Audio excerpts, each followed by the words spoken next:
Hey,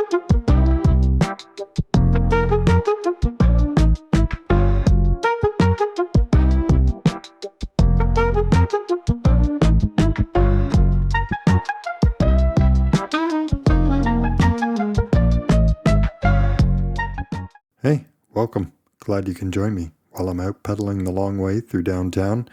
I'm on a very simple but yet spectacular ride. Why is it simple? Well, I'm headed out just to my favorite coffee shop to get some fresh roasted coffee beans. Yeah, sure.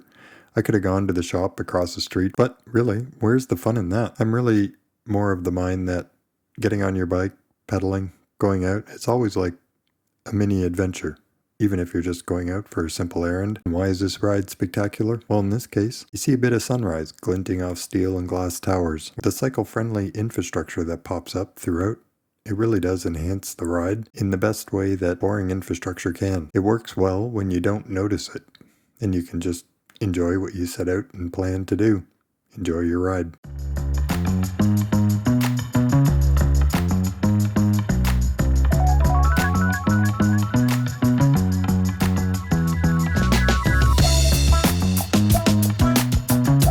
For sports fans, it's like knowing that the ref did a great job when that was the least talked about part of the match. So let's continue on this ride through downtown to get some coffee beans, and I'll point out some of the elements that made this ride so special, despite just being a simple errand. The neat part here is the button for the light to cross is conveniently positioned at just the perfect spot for a cyclist to avoid having to get off the bike, walk over onto the sidewalk to press the pedestrian crossing button, get back on the bike and back onto the side of the street to wait then for the light to change.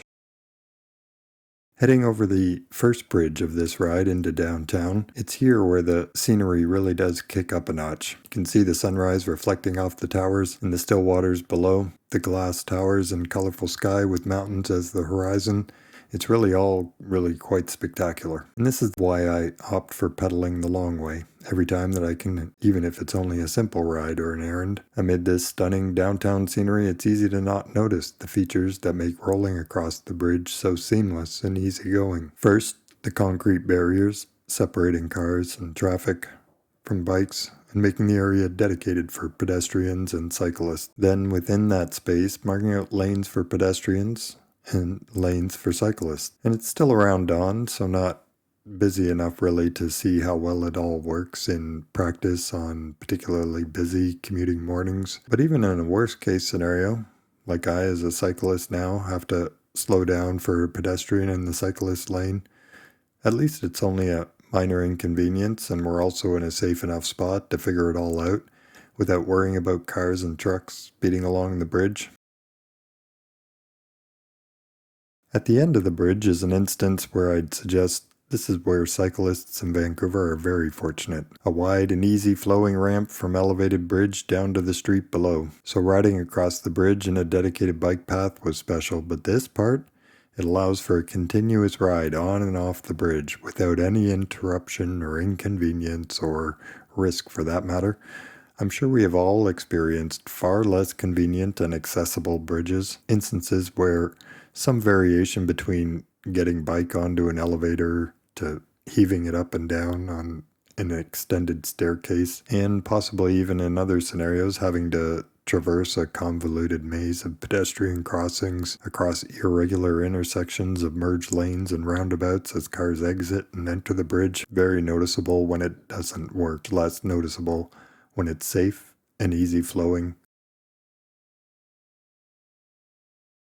Continuing on from the bridge, I increasingly feel incredibly fortunate and grateful to be able to ride here. Calm inland waters, boats and marinas lining one side, as the other features include parks and towers and nearby flower beds and benches, amid incredible scenery and easygoing pedaling. The cars completely separated off, very clear signs for cyclists and pedestrians, as well as installations in between to make sure it's really quite clear which lane is which. Getting close to my favorite coffee shop. Before that, I get to enjoy a ride along the beach. An awesome ride as I can pedal along at a slow and easy pace, breathe and take it all in. While focusing on all the incredible scenery, I only now have the chance to reflect on the elements that allowed me to enjoy the ride in such a relaxed and safe manner. Bi-directional bike lanes, heavy green paint at crosswalks to let all know what's happening there. And moreover, the bus stops have their own concrete islands, so all potential conflicts between bus riders, cyclists, pedestrians really are eliminated.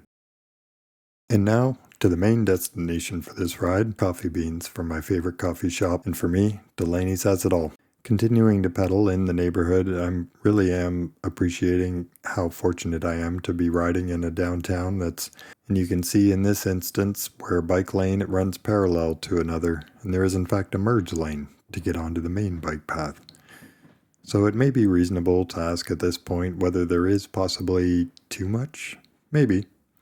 And perhaps the test is, again, when you don't really notice it, that's exactly when you know that the bike infrastructure is at its best.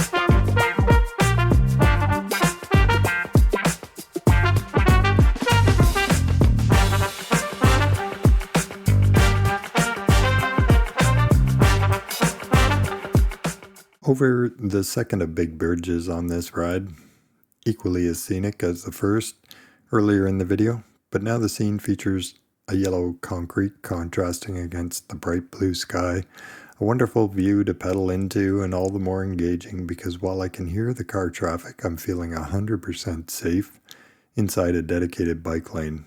Pedestrians have space on the sidewalk, whereas I'm biking on the road, flanked by concrete on my left and a raised curb on the other side.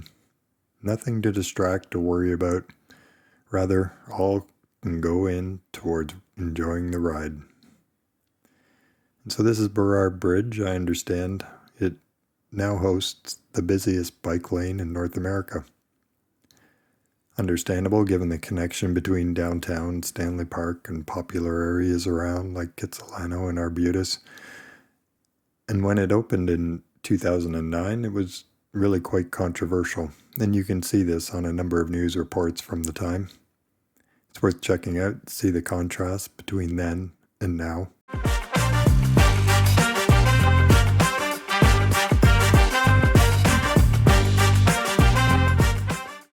Exiting the bridge onto Arbutus, the bike infrastructure, it's really quite prominent.